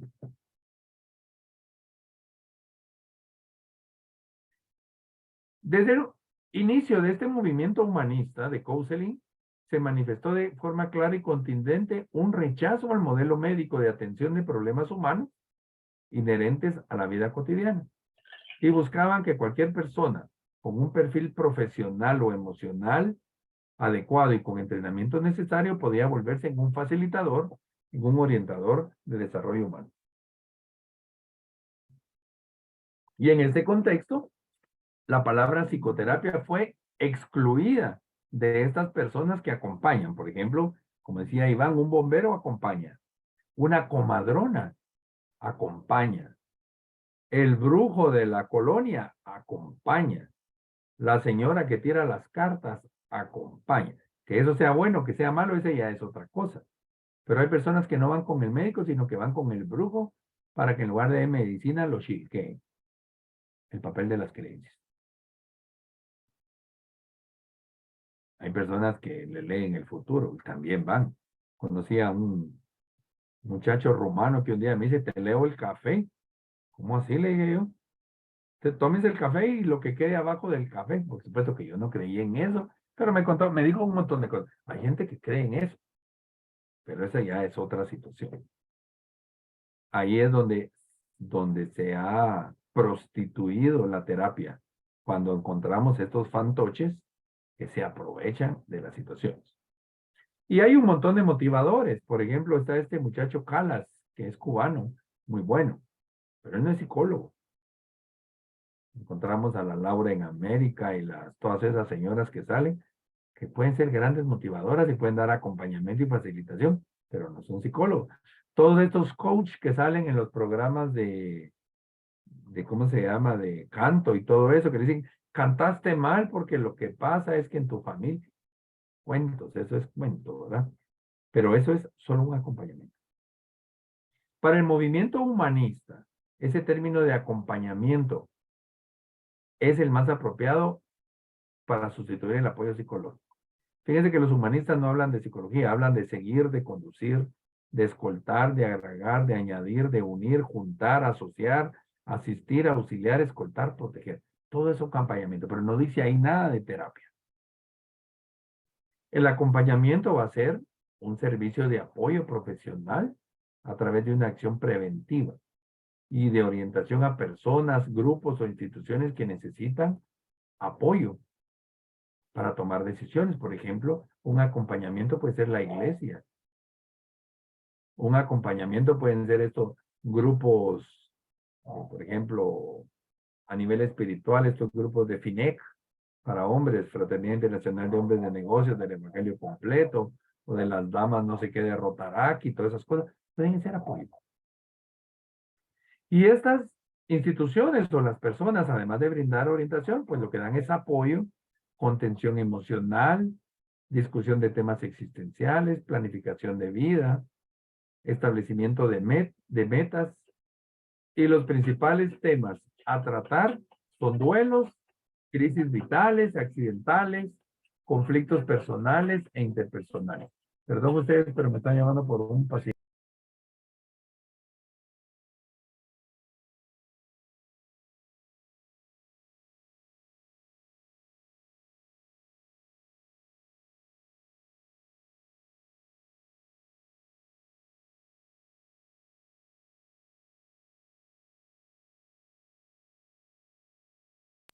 La principal Activo. diferencia entre el acompañamiento psicológico y la psicoterapia radica en que la psicoterapia atiende psicopatologías, mientras que el acompañamiento atiende conflictos puntuales. El orientador o acompañante que trabaja bajo esta perspectiva está consciente que atiende a personas que están dentro de lo que puede denominarse cierta normalidad psicológica y que atraviesan situaciones de crisis o que desean trabajar en su propio desarrollo personal. Entonces aquí delimitan su competencia y derivan a otro profesional cuando hay problemas mayores. También están conscientes de la necesidad de trabajar con otros profesionales de la salud y también de la psicología para formar equipos interdisciplinarios. Entonces yo, orientador o acompañante, veo que la persona tiene trastornos y le digo, tiene que ir con el psicólogo o tiene que ir con el médico. Yo, psicólogo, veo que tiene medicamentos, lo mando con el psiquiatra. Bueno, eso es el acompañamiento. Veamos ahora el coaching. El coaching es un proceso de aprendizaje para lograr objetivos, para desarrollar conciencias y responsabilidad de las personas. Aquí hay una relación entre coach y coachee. ¿Se recuerdan la palabra coaching? Es la palabra que se utiliza como paciente en el coach. El coach tiene herramientas, al igual que el terapeuta del lenguaje, también el counseling o el acompañamiento. Pero estas herramientas van a ser utilizadas, el coach para alcanzar objetivos, el tanatólogo para reducir pérdidas y el psicólogo para terapia. El coach se enfoca en apoyar al coachee para que éste desarrolle sus recursos que necesita para lograr su objetivo. Y esto lo va a hacer a través de un proceso bien definido. Clarificar el objetivo, generar alternativas de acción, diseñar planes de acción, evaluar resultados de esos planes de acción. Entonces, si nos damos cuenta, hay grandes diferencias entre la terapia psicológica, entre el acompañamiento y el coaching. Un coach, eso pónganle mucha atención, y un acompañante o facilitador no está preparado para intervenir en cuestiones que tienen que ver con la salud mental. Y el psicólogo tampoco está preparado para dar procesos de coaching o de acompañamiento. Hay que conocer las diferentes situaciones. Ya hasta casi estoy terminando. Pues el coaching, se supone que el coach tiene su mundo arreglado y ayuda a ordenar los pensamientos de su paciente. El acompañamiento está ahí minimizando sufrimiento y la psicoterapia sí entramos a trabajar en toda la organización de la persona. Casi finalizo. Esta Virginia Satir de los años 1930 especialista en relaciones humanas, decía que la vida no es lo que se supone que debería ser, sino que es lo que es. Y la forma de lidiar con lo que estamos viviendo es lo que hace la diferencia, y ahí es donde va a entrar si vamos a trabajar en ese proceso psicológico, de acompañamiento o de tanatología. Preguntas, dudas o inquietudes.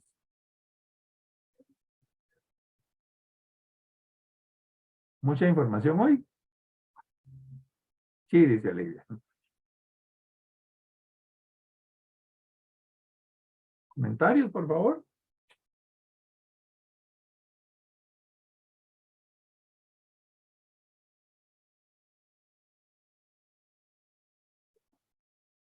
Nada, no hay.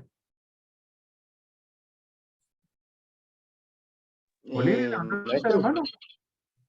Perdón, Iván, cuéntame. sí, sí.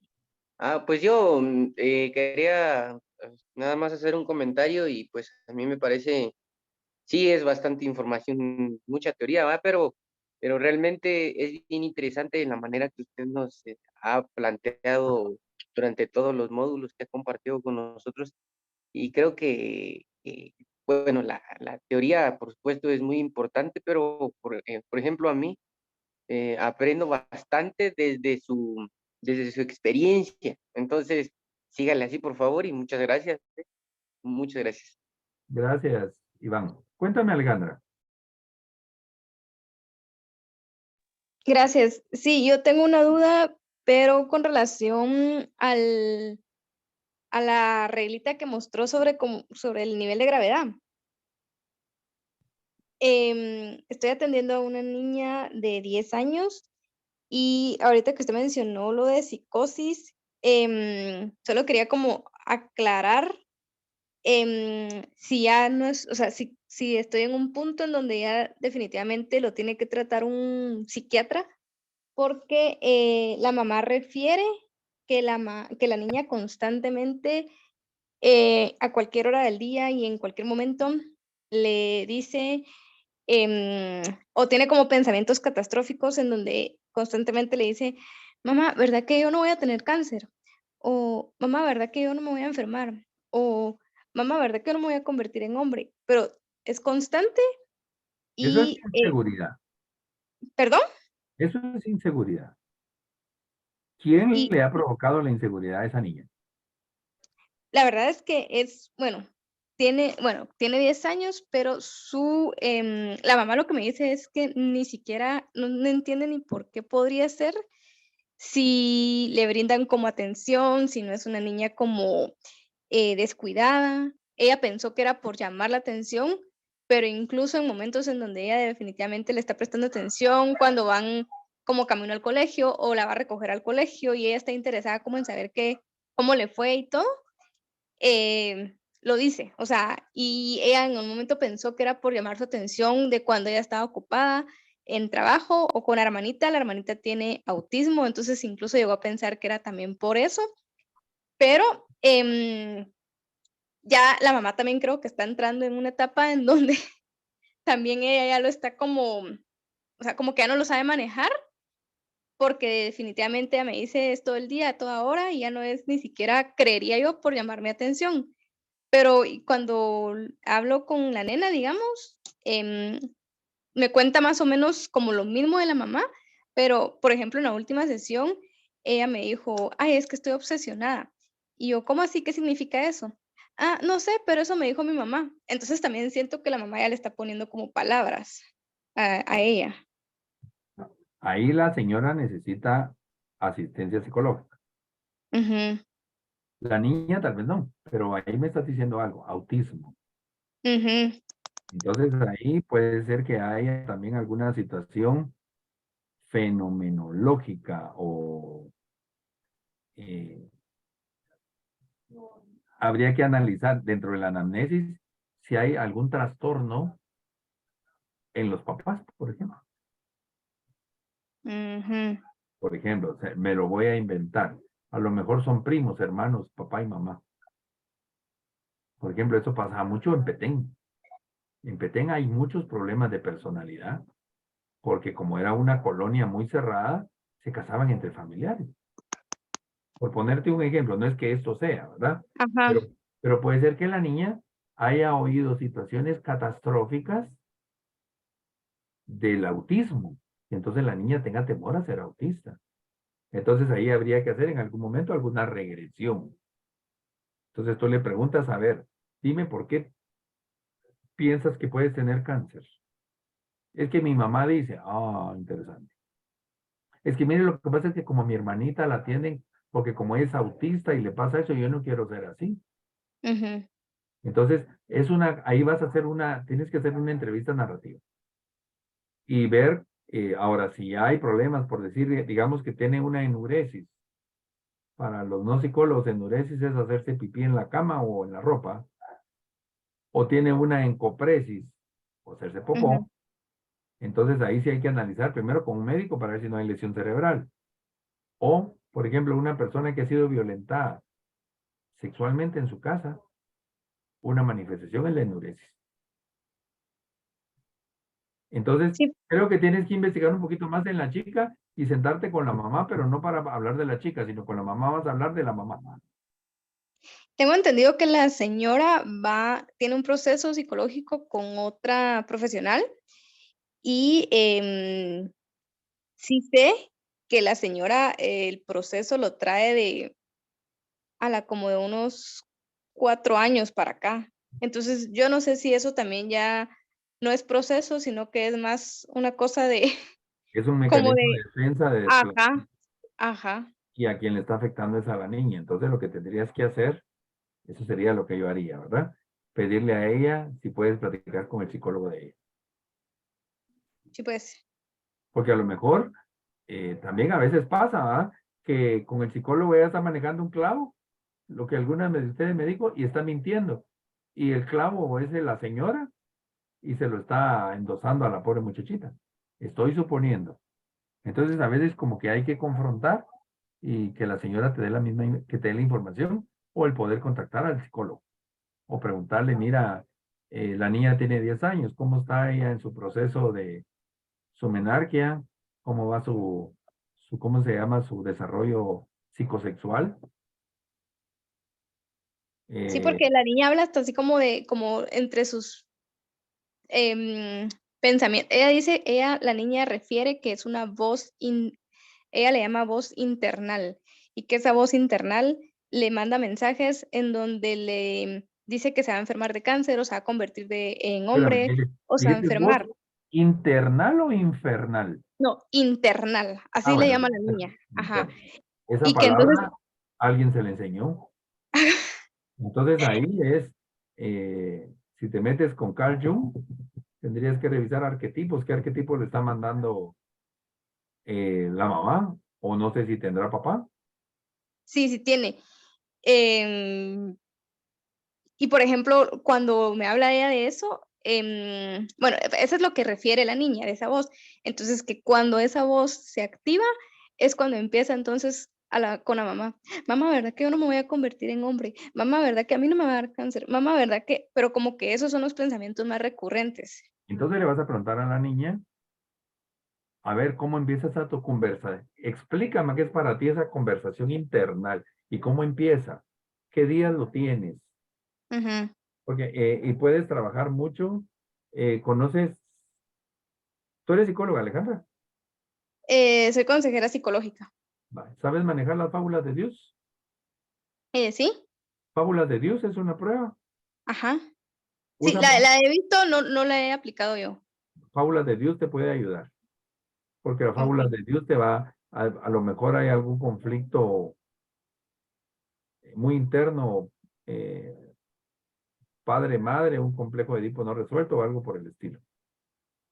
Ah, okey. Investiga un poquito de fábula de Dios y si no, más adelante, con mucho gusto, si quieres, platicamos sobre esa prueba. Sí, muy, muy fácil, pero te da mucho. Okey, está bien, muchas gracias. ¿De acuerdo, Alejandra? ¿Alguien más? Olivia, ¿ibas a preguntar algo o no? Que vi que levantaste la mano o te estabas estirando.